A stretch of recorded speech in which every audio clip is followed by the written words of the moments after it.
de Gatsingo sur Tout TV Africa, mesdames et messieurs, bonjour et bienvenue.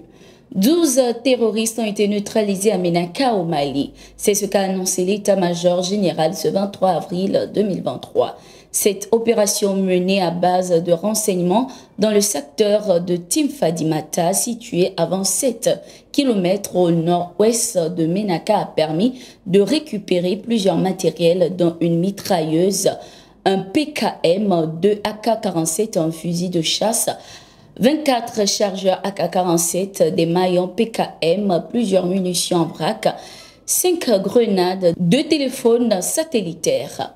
L'état-major général des armées précise que la situation sécuritaire dans l'ensemble des secteurs reconnus, y compris TBC Laman, In Agar, Chimam et Tinfadimata, est sous contrôle. L'état-major a également rassuré les populations du professionnalisme des forces armées maliennes et demande leur soutien continu pour identifier et interpeller les terroristes et leurs complices, la seule option viable pour une sécurité durable.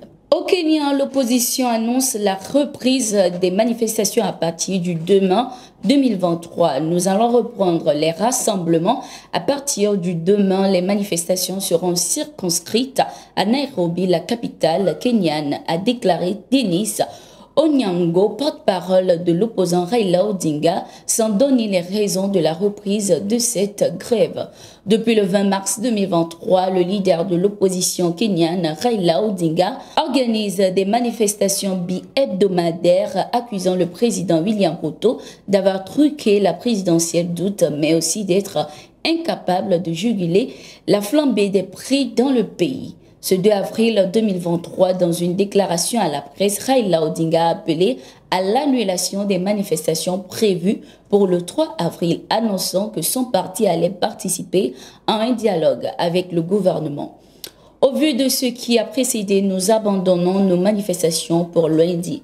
Nous nous réservons le droit d'appeler à des manifestations si ce processus ne porte aucun fruit et de les reprendre au bout d'une semaine, avait-il déclaré.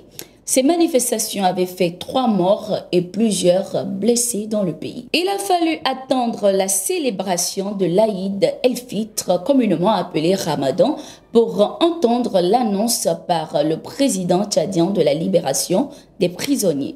En effet, juste après la fête de Ramadan, le dirigeant tchadien Mahamat Idriss Déby Itno a annoncé qu'il va libérer tous les prisonniers impliqués dans les violences du 20 octobre 2022 et celles du décembre de la même année. L'annonce a été faite ce week-end alors qu'il recevait les leaders religieux dans son palais après la prière de l'Aïd el-Fitr.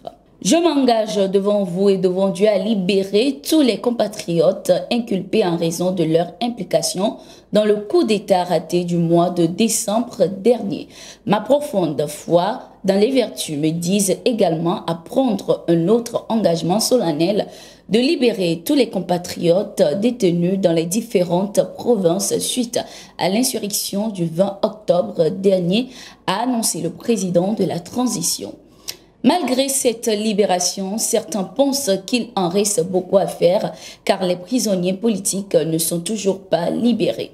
Le mois dernier, Mahamat Idriss Déby avait ordonné la libération de plus de 400 rebelles. Au Burkina Faso, une soixantaine de personnes auraient été tuées par des individus portant la tenue des forces de défense et de sécurité dans la province de Yentenga. C'est ce que nous apprend le procureur du tribunal de grande instance auprès de Waïgouya, Lamine Kaboré, dans un communiqué. Le 22 avril 2023, le commandant de la brigade de recherche de gendarmerie de Waïgouya me rendait compte que dans le village de Carman, département de Barga, province du Yatenga, une soixantaine de personnes auraient été tuées par des personnes arborant des tenues de nos forces armées nationales, commence le communiqué avant de poursuivre. Aussi, la brigade a-t-elle ajouté que les auteurs de ces faits auraient emporté divers biens dans la dite localité, de même que des blessés ont été évacués et sont actuellement pris en charge au sein de nos structures de santé. Le procureur Kaboré annonce que son parquet s'est saisi des faits et que les instructions ont été données pour retrouver les coupables et les traduire en justice.